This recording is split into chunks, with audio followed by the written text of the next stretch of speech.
kuasa. Saudara, izinkan saya memberikan sebuah pelajaran hidup saya di dalam kaitan daripada mengerjakan keselamatan. Pada waktu saya memulai kuliah, saya sudah jadi Kristen, pengikut Kristus. Saya menerima Yesus sebagai Tuhan dan Juru Selamat. Saya sudah dibaptis, tapi saya adalah Kristen KTP. Saya beribadah setahun 2 kali. Kalau Natal supaya dapat roti, kalau Paskah supaya orang bilang saya Kristen merayain Paskah. Saudara, apa Tuhan puas karena kita punya KTP Kristen? Apa Tuhan puas karena kita sudah menerima Yesus sebagai Tuhan dan Juru Selamat? Apakah Tuhan puas karena kita dibaptis? Satu saat saya tidur siang, saya bermimpi. Roh saya itu keluar dari tubuh saya. Saya melihat ada satu peti mati. Di dalamnya ada tubuh saya. Saya ada di tempat yayasan, dikelilingi oleh orang tua saya. Mereka adakan kebaktian penutupan peti. Dan di dalam peti itu ada tubuh saya. Saya berteriak, saya bilang, "Papa, tolong saya, Mama, tolong saya." Mereka tidak mendengar saya. Mereka menangisi tubuh saya karena akan mau tutup peti.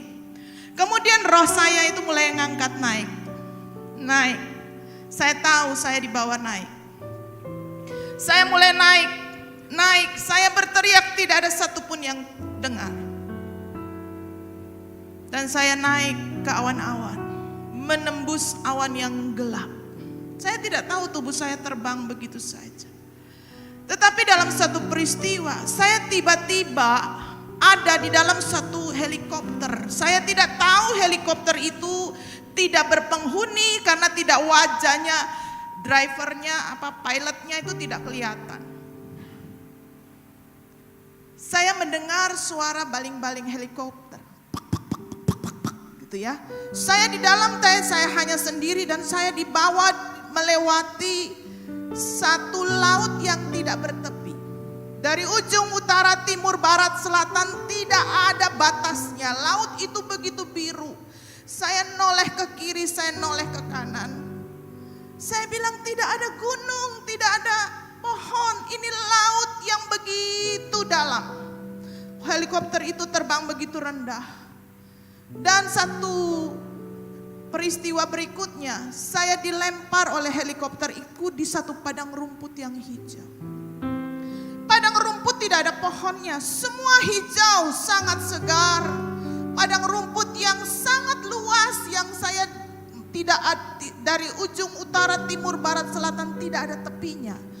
Lihat ke kiri sampai ujung hanya lihat hijau-hijau.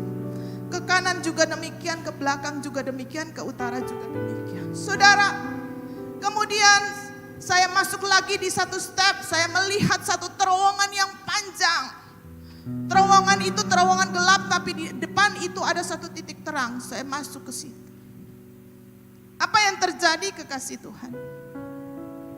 Ketika saya masuk berjalan di dalam terowongan yang gelap itu, saya masuk ke dalam satu ujung terowongan itu, saya menemukan satu titik terang. Di depan situ ada 2 penjaga. Penjaga itu saya tidak tahu namanya karena saya adalah Kristen KTP. Kemudian saya tahu itu adalah malaikat. Kemudian mereka bertanya kepada saya, "Kamu mau kemana?" Saya tidak tahu. Mereka memegang tangan saya, membawa saya masuk kepada suatu ruangan. Ruangan itu ruangan kosong, ada satu mimbar yang sangat besar. Maka muncullah seorang bapak. Karena Kristen KTP, saya juga tidak tahu siapa bapak itu. Tapi kemudian saya tahu dialah yang memiliki buku kehidupan saya. Dia keluar dengan membawa satu buku kehidupan yang sangat besar. Di tangannya dia duduk dan dia bertanya, apakah engkau Elva? Ya, Bapak. Saya berdiri menghadap seperti pengadilan. Saudara, dia bertanya kepada saya, Elva, I call your name. Saya panggil namamu Eva. Aku memberikan namamu Eva, sebab engkau adalah ibu dari semua perempuan. Dan dia bertanya kepada saya, apakah engkau kenal siapa Yesus? Saya dengan lantang dan dengan pede, seorang gadis yang nakal ini, saya bilang, gampang Bapak, Yesus itu adalah Tuhan dan Juru Selamat saya. Saya sudah percaya kepadanya. Saya dibaptis. Dia bertanya lagi pertanyaan yang kedua. Aku bertanya kepadamu, siapa itu Yesus? Saya pikir Bapak ini kok enggak dengar ya? Saya bilang Yesus adalah Tuhan dan Juru Selamat saya. Dia sudah mati dan menyelamatkan saya. Dia bertanya lagi yang ketiga kepada saya. Saya bertanya kepada engkau ketiga kalinya, siapa itu Yesus?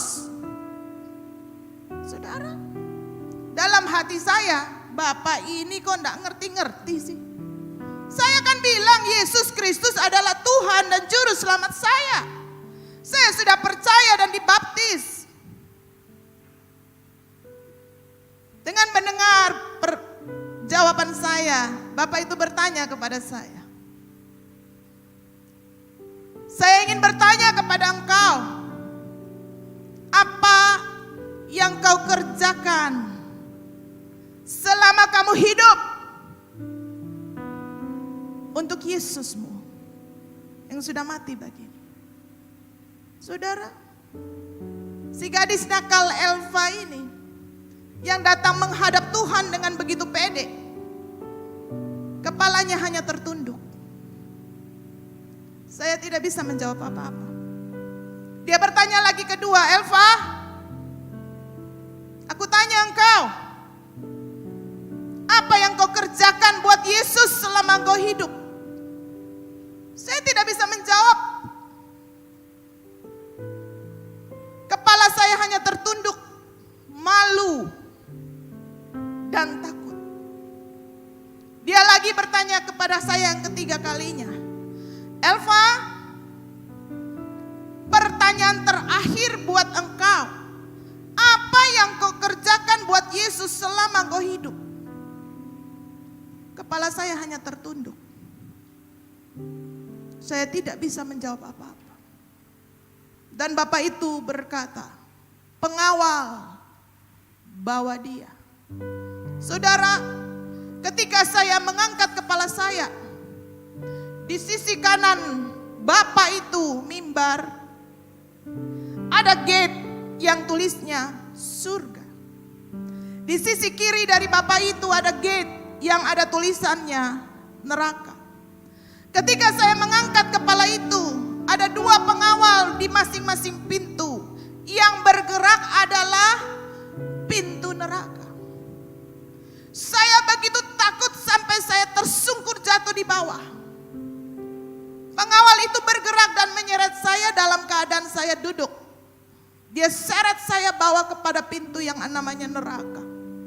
Dan seketika itu saya sadar. Saya berteriak, Tuhan itu Engkau. Izinkan saya berbuat sesuatu untuk Yesus. Berikan saya kesempatan untuk hidup. Saya minta kesempatan itu supaya saya hidup berguna untuk Yesus. Tuhan, kasih saya kesempatan. Kasih saya kesempatan Tuhan. Aku tahu Engkau Bapa Maha Murah. Dan Bapak itu berkata, pengawal, stop. Saudara, pengawal itu membawa saya kembali ke hadapan Bapak itu. Dan Bapak berkata, Elva, aku kasih engkau kesempatan, pulang. Kerjakan keselamatanmu. Seketika itu saya terbangun, kekasih Tuhan. Saya mau katakan ini kepada kekasih Tuhan. Saya tahu itu saya mati. Saya tahu itu kesempatan saya terakhir. Saya bukan bermimpi, tapi Tuhan kasih saya penglihatan tentang surga dan neraka. Tentang penghakiman. Bahwa surga dan neraka bukan sekedar engkau menerima Yesus sebagai Tuhan dan Juru Selamat. Saudara dengar baik. Surga dan neraka, kalau kematian Yesus tentang surga dan neraka hanya betapa murahnya. Dia punya misi besar di dalam hidup kita. Bahwa dia mau engkau dan saya memerintah bersama Kristus di bumi yang baru. Di bumi yang sudah dirusakkan oleh iblis karena dosa. Pertanyaan saya kepada saudara, apakah engkau pernah menemukan di dalam hidupmu apa panggilan Tuhan dalam hidupmu? Bagaimana engkau bisa berhadapan dengan musuh-musuhmu kalau engkau hanya sekedar menerima Yesus sebagai Tuhan dan dibaptis? Hidupmu sia-sia. Saya katakan lewat mimpi saya, jika engkau tidak mengerjakan keselamatanmu, surga yang dikasih Tuhan bisa diberikan kembali kepada neraka. Orang yang mati di samping Yesus, ketika dia menerima keselamatan dia langsung mati. Tapi engkau dan saya, ketika engkau menerima keselamatan dan dibaptis, engkau masih hidup. Tuhan mau engkau dan saya serupa dengan gambar Dia. Punya hati yang sama. Yesus berkata, siapa yang menjadi muridku harus memikul salibnya. Amin. Pikulah salibmu. Cara itu Tuhan mendidik engkau. Cara itu dia mau memakai engkau untuk visinya di dalam bumi. Lewat hidupmu orang lain diselamatkan. Lewat hidupmu suamimu bertobat. Lewat hidupmu anak-anakmu berhasil. Lewat pengampunanmu orang lain menjadi kesaksian. Temukan panggilan itu. Kalau hari ini belum ada, engkau tidak mengerti, biarlah ini menjadi kesaksian. Satu penglihatan dari Bapa mengubah hidup saya. Mulai hari itu saya berkata, Bapa, aku menyerahkan hidupku, jadilah menurut kehendak-Mu. Aku hari ini bukan menjadi orang yang hebat, tapi aku mau menjadi pewarta kerajaan surga. Amin.